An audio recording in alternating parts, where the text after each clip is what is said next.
Assalamualaikum adik-adik. Halo semuanya, apa kabar? Semoga dalam keadaan sehat ya. Di video kali ini kita akan belajar hadis tentang tolong menolong.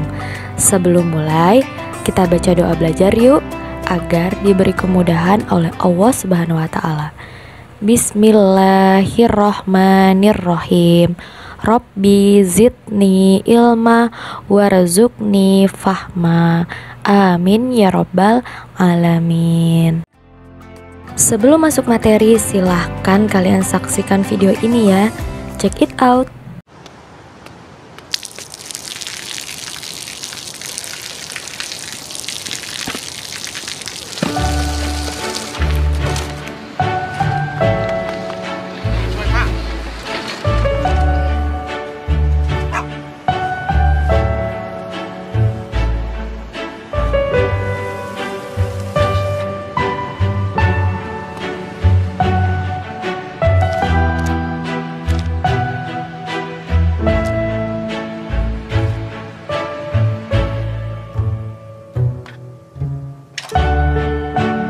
เขาจะได้อะไรถ้าเขาทำแบบนี้ทุกวัน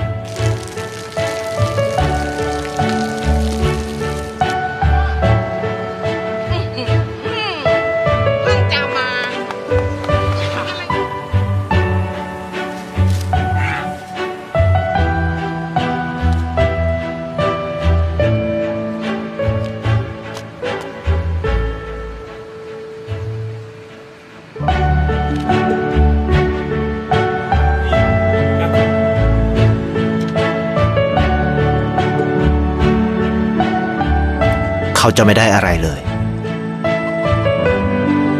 ไม่ได้รวยขึ้นไม่ได้ออกทีวีไม่มีใครรู้จักไม่ได้มีชื่อเสียงที่มากขึ้น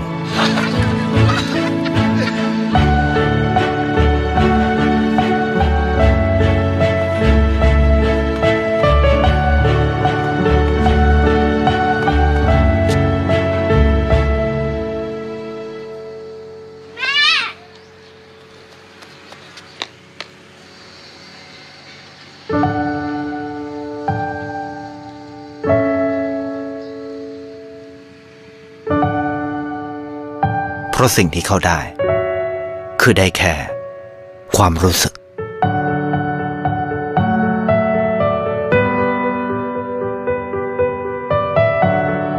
ได้เห็นความสุข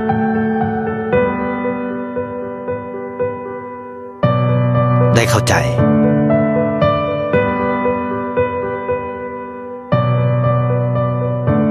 ได้ความรัก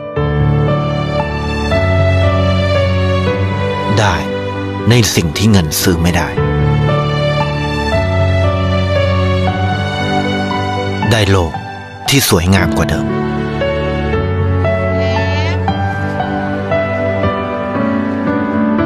ในชีวิตคุณอะไรคือสิ่งที่คุณต้องการมากที่สุด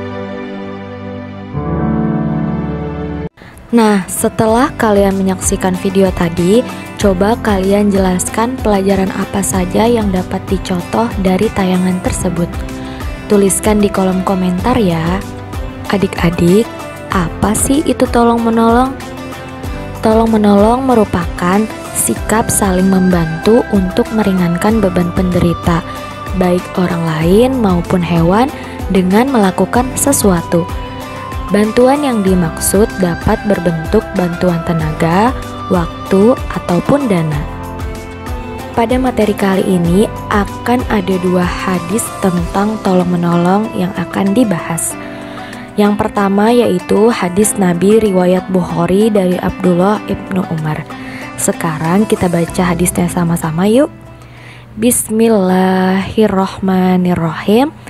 Anna Abdullah ibni Umar radhiyallahu anhuma anna Rasulullah sallallahu alaihi wasallam qala al muslimu akhu muslimi la yazlimuhu wa la yuslimuhu wa man kana fi hajati akhihi kana Allahu fi hajatihi Wa man farroja an muslimi kurbatan farrojallahu anhum kurbah min kurabi yaumil qiyamah. Wa man satara muslima satarahullahu yaumal qiyamah. Artinya, dari Abdullah bin Umar radhiyallahu an bahwa Rasulullah shallallahu alaihi wasallam bersabda, seorang muslim bersaudara kepada sesama orang muslim tidak boleh menganiayanya dan tidak boleh dibiarkan dianiaya oleh orang lain. Dan barang siapa menyampaikan hajat saudaranya, niscaya Allah menyampaikan hajatnya.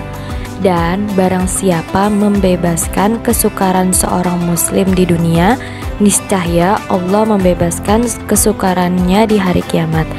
Dan barang siapa menutup aib kejelekan seorang muslim, niscaya Allah akan menutup aib kejelekannya di hari kiamat.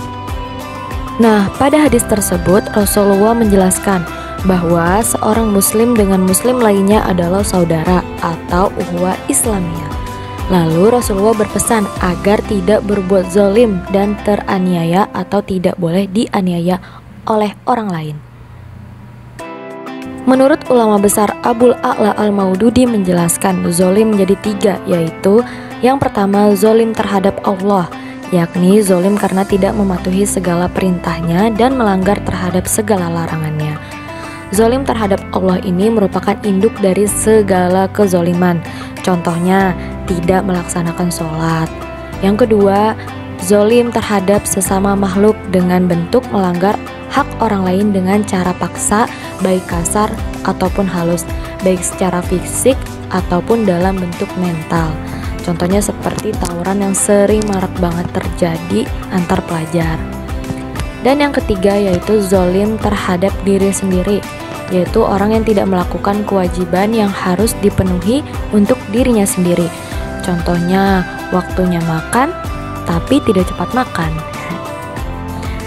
Selanjutnya yaitu orang mukmin tidak dibenarkan berbuat zalim kepada orang lain, apalagi kepada sesama mukmin. Ini artinya tidak dibenarkan melakukan yang pertama penganiayaan baik badan, hati maupun perasaan.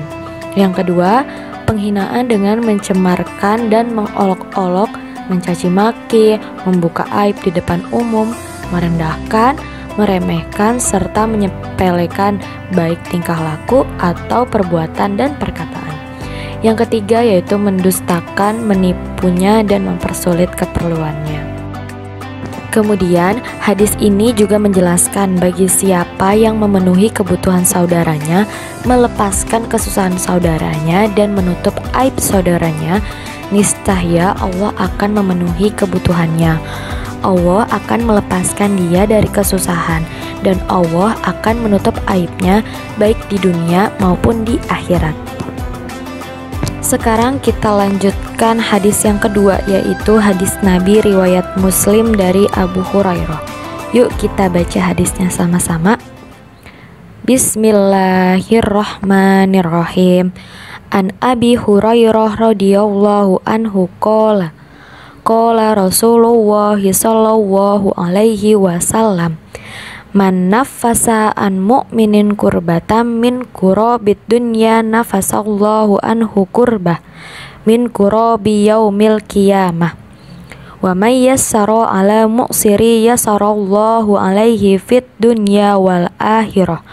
Wa man satara musliman satarahullahu fit dunya wal akhirah.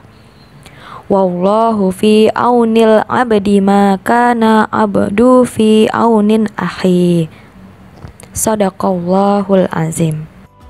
Artinya dari Abu Hurairah berkata, Rasulullah Shallallahu alaihi wasallam bersabda, barang siapa membebaskan seorang mukmin dari suatu kesulitan dunia, maka Allah akan membebaskannya dari suatu kesulitan pada hari kiamat. Barang siapa memberi kemudahan kepada orang yang berada dalam kesulitan, maka Allah akan memberikan kemudahan di dunia dan akhirat. Barang siapa menutup aib seorang muslim, maka Allah akan menutup aibnya di dunia dan akhirat. Dan Allah akan selalu menolong hambanya selama hamba tersebut menolong saudara sesama muslim. Hadis riwayat Muslim.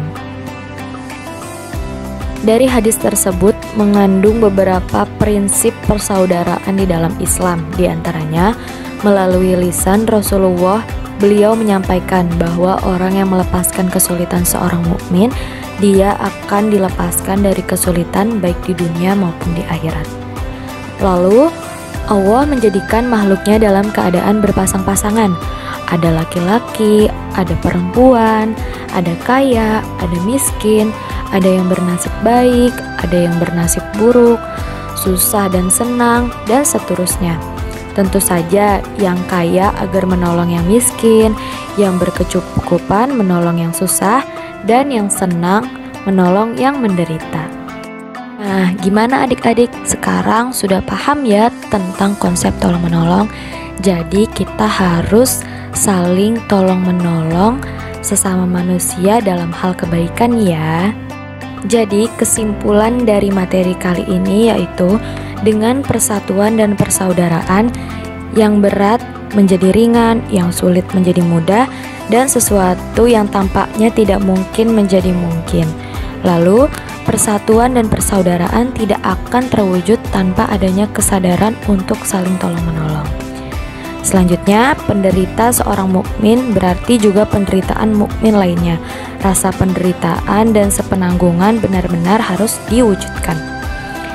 Selanjutnya, cinta, kasih sayang, dan hidup rukun adalah hidup yang diajarkan Nabi dalam membina persaudaraan di kalangan umat Islam. Dan yang terakhir, tolong-menolong hanya dalam kebajikan dan takwa, tidak dalam bentuk dosa dan permusuhan.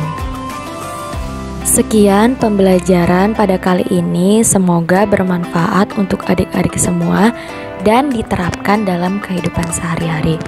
Mohon maaf apabila ibu ada kekurangan dan kesalahan. Mari kita tutup dengan membaca doa kifaratul majlis. Bismillahirrahmanirrahim. Subhanakallahumma wa bihamdika asyhadu an la ilaha illa anta astaghfiruka wa atubu ilaih. Billahi taufik wal hidayah.